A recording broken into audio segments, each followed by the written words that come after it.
ఖమ్మం వ్యవసాయ మార్కెట్లో రాత్రి అగ్ని ప్రమాదంలో దగ్ధమైన పత్తి బస్తాలను పరిశీలించారు. అగ్ని ప్రమాద ఘటనలో పత్తి బస్తాలు దగ్ధమవ్వడం దురదృష్టకరమన్నారు. భవిష్యత్తులో అగ్ని ప్రమాద ఘటనలు జరగకుండా చర్యలు తీసుకోవాలని అధికారులకు సూచించారు. అగ్ని ప్రమాదం పట్ల అధికారుల నిర్లక్ష్యంపై మంత్రి తుమ్మల ఆగ్రహం వ్యక్తం చేశారు.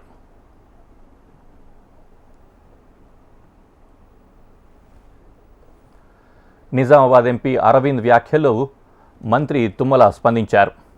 అరవింద్ వ్యాఖ్యలు ఆయన విజ్ఞతకు వదిలేస్తున్నారని పేర్కొన్నారు. పసుపు బోర్డు ఏర్పాటుపై వ్యవసాయ శాఖ మంత్రిగా ప్రధానికి కృతజ్ఞతలు చెబితే అరవింద్కు అభ్యంతరం ఏమిటని మంత్రి తుమ్మల ప్రశ్నించారు.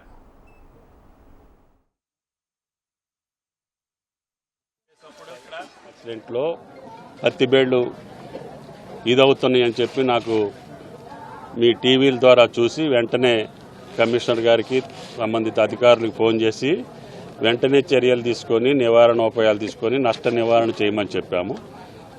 దానికి తగ్గట్టుగా ఫైర్ ఇంజన్లు వచ్చి 10 నిమిషాల్లోనే ఆ యొక్క ప్రమాదాన్ని వాళ్ళకి వీలైన త్వరలో దాన్ని నివారించడం జరిగింది.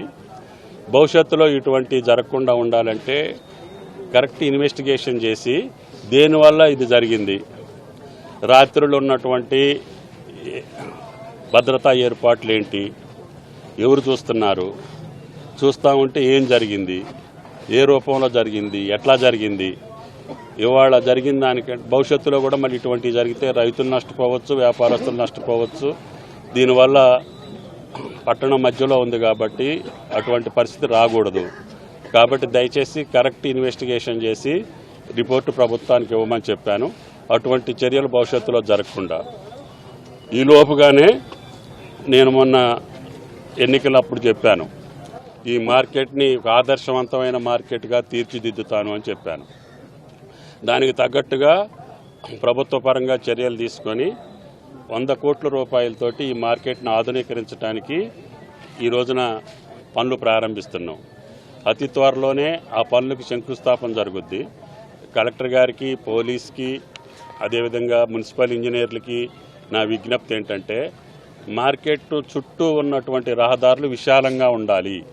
రేపు ఎన్ని లక్షల బస్తాలు మిర్చి వచ్చినా, ఎన్ని లక్షల పత్తి బేళ్లు వచ్చినా ట్రాఫిక్కి ఇబ్బంది లేకుండా ఈ ఖమ్మం మార్కెట్ సజావుగా హైజీనిక్గా మన మార్కెట్ను చూసి రాష్ట్రంలో వేరే మార్కెట్ల యొక్క అభివృద్ధి చేయాలనేది ముఖ్యమంత్రి గారి కోరిక.